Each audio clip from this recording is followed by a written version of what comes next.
ನಮಸ್ಕಾರ. ನೀವು ನೋಡುತ್ತಿರುವುದು ರಾಯಚೂರು ನ್ಯೂಸ್ 007ಗೆ ಸ್ವಾಗತ. ಕ್ಷಣ ಕ್ಷಣದ ನ್ಯೂಸ್ ವೀಕ್ಷಿಸಿ, ಪ್ರೋತ್ಸಾಹಿಸಿ. ಅದೇ ರೀತಿಯಾಗಿ ಲೈಕ್ ಮಾಡಿ, ನಿಮ್ಮಲ್ಲಿರುವ ಪ್ರತಿ ವಾಟ್ಸ್ಆಪ್ ಗ್ರೂಪ್ಗೆ ಶೇರ್ ಮಾಡಿ. ನಿಮ್ಮ ಯಾವುದೇ ವಿಡಿಯೋ, ಸುದ್ದಿ ಹಾಗೂ ಜಾಹೀರಾತು ಬರಲು ನಮ್ಮ ರಾಯಚೂರು ನ್ಯೂಸ್ 007ಗೆ ಸಂಪರ್ಕಿಸಿ. ರೌಡಿ ಶೀಟರ್ ಕೈಯಲ್ಲಿ ಶಿಕ್ಷಣ ಸಂಸ್ಥೆ, ಮಕ್ಕಳ ಭವಿಷ್ಯದ ಮೇಲೆ ಕತ್ತಲೆ ನೆರಳು. ರಾಜು ನಾಯಕ್ ಪರವಾನಗಿ ರದ್ದುಪಡಿಸಲು ಡಿವೈಎಫ್ಐ ಎಸ್ಎಫ್ಐ ಆಗ್ರಹ.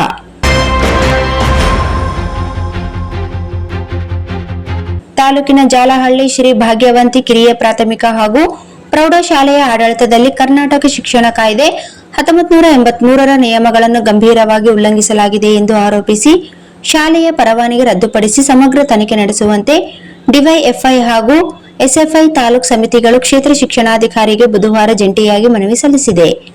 400ಕ್ಕೂ ಹೆಚ್ಚು ವಿದ್ಯಾರ್ಥಿಗಳು ವ್ಯಾಸಂಗ ಮಾಡುತ್ತಿರುವ ಈ ಶಿಕ್ಷಣ ಸಂಸ್ಥೆಯಲ್ಲಿ ಮೂಲಭೂತ ಸೌಲಭ್ಯಗಳೇ ಸಮರ್ಪಕವಾಗಿ ಲಭ್ಯವಿಲ್ಲ ಎಂಬ ಗಂಭೀರ ಆರೋಪ ಕೇಳಿಬಂದಿವೆ. ಸ್ವಂತ ಕಟ್ಟಡದ ಕೊರತೆ, ಕ್ರೀಡಾಂಗಣದ ಅಭಾವ, ಶುದ್ಧ ಕುಡಿಯುವ ನೀರಿನ ವ್ಯವಸ್ಥೆ ಇಲ್ಲದಿರುವುದು, ಕಟ್ಟಡದ ಗೋಡೆಗಳಿಗೆ ಪ್ಲಾಸ್ಟರ್ ಮಾಡದಿರುವುದು, ಫ್ಯಾನ್ಗಳ ಕೊರತೆ ಹಾಗೂ ವಿದ್ಯಾರ್ಥಿಗಳನ್ನು ಕಿಕ್ಕಿರಿದ ತರಗತಿಗಳಲ್ಲಿ ಕೂರಿಸಿ ಪಾಠ ಮಾಡಲಾಗುತ್ತಿದೆ ಎಂದು ಸಂಘಟನೆಗಳು ದೂರಿವೆ. ಜೊತೆಗೆ ಅಗತ್ಯ ಅರ್ಹತೆ ಹೊಂದಿದ ಶಿಕ್ಷಕರ ನೇಮಕಾತಿಯಲ್ಲೂ ನಿಯಮ ಪಾಲನೆ ಆಗಿಲ್ಲ ಎಂದು ಆರೋಪಿಸಲಾಗಿದೆ. ಈ ಹಿಂದೆ ಶಾಲೆಯಲ್ಲಿ ಅಕ್ರಮ ಶುಲ್ಕ ವಸೂಲಿ, ವರ್ಗಾವಣೆ ಪ್ರಮಾಣ ಪತ್ರ, ಟಿಸಿ ನೀಡುವಲ್ಲಿ ವಿಳಂಬ ಹಾಗೂ ಪಾಲಕರಿಗೆ ಕಿರುಕುಳ ನೀಡಲಾಗುತ್ತಿದೆ ಎಂಬ ಆರೋಪಗಳ ಕುರಿತು ಶಿಕ್ಷಣ ಇಲಾಖೆಗೆ ದೂರು ಸಲ್ಲಿಸಲಾಗಿತ್ತು. ಈ ಹಿನ್ನೆಲೆಯಲ್ಲಿ ಪರಿಶೀಲನಾ ತಂಡ ಸ್ಥಳಕ್ಕೆ ಭೇಟಿ ನೀಡಿ ವರದಿ ಸಲ್ಲಿಸಿದ್ದು, ಆ ವರದಿಯಲ್ಲಿ ಶಿಕ್ಷಣ ಕಾಯ್ದೆ ಹಾಗೂ ಮಕ್ಕಳ ಹಕ್ಕುಗಳ ನಿಯಮ ಉಲ್ಲಂಘನೆಯ ಅಂಶಗಳು ಬೆಳಕಿಗೆ ಬಂದಿವೆ ಎಂದು ಮನವಿಯಲ್ಲಿ ಉಲ್ಲೇಖಿಸಲಾಗಿದೆ.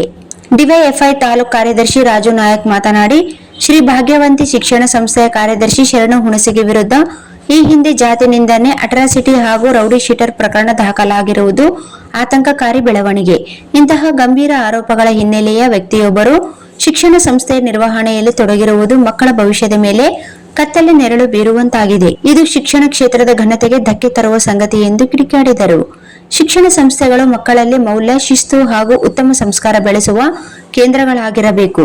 ಆದರೆ ಆರೋಪಗಳ ಸುಳಿಯಲ್ಲಿ ಸಿಲುಕಿರುವ ವ್ಯಕ್ತಿಗಳ ಕೈಯಲ್ಲಿ ಶಿಕ್ಷಣ ಸಂಸ್ಥೆಗಳು ನಡೆಯುತ್ತಿರುವುದು ಸಮಾಜಕ್ಕೆ ತಪ್ಪು ಸಂದೇಶ ರವಾನಿಸುವಂತಾಗಿದೆ. ಶಿಕ್ಷಣ ಇಲಾಖೆ ಕೂಡಲೇ ಮಧ್ಯಪ್ರವೇಶಿಸಿ ಶಾಲೆಯ ಆಡಳಿತದ ಬಗ್ಗೆ ಸಮಗ್ರ ತನಿಖೆ ನಡೆಸಿ ಸೂಕ್ತ ಕ್ರಮ ಕೈಗೊಳ್ಳಬೇಕು ಎಂದು ಆಗ್ರಹಿಸಿದರು. ಈ ಸಂದರ್ಭದಲ್ಲಿ ಡಿವೈಎಫ್ಐ ತಾಲೂಕು ಅಧ್ಯಕ್ಷ ರಿಯಾಜ್ ಆರ್ತಿ, ಎಸ್ಎಫ್ಐ ತಾಲೂಕು ಅಧ್ಯಕ್ಷ ಮಹಾಲಿಂಗ ದೊಡ್ಡಮನಿ, ಕಾರ್ಯದರ್ಶಿ ಬಾಬು, ಉಪಾಧ್ಯಕ್ಷ ಸಂತೋಷ್ ಹಾಗೂ ಮುಖಂಡರಾದ ಅಭಿಷೇಕ್, ಶಿವು ಸೇರಿದಂತೆ ಹಲವರು ಉಪಸ್ಥಿತರಿದ್ದರು.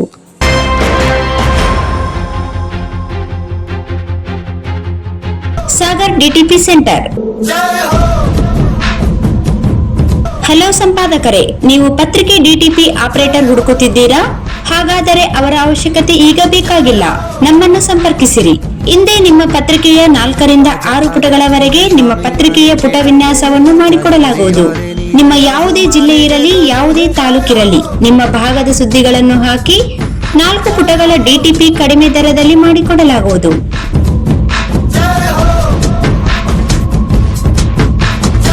ಹಿಂದೆ ಸಂಪರ್ಕಿಸಿ. ಮೊಬೈಲ್ ಸಂಖ್ಯೆ 8431593151 ಮತ್ತು 9611114528 ಸಂಪರ್ಕಿಸಿ.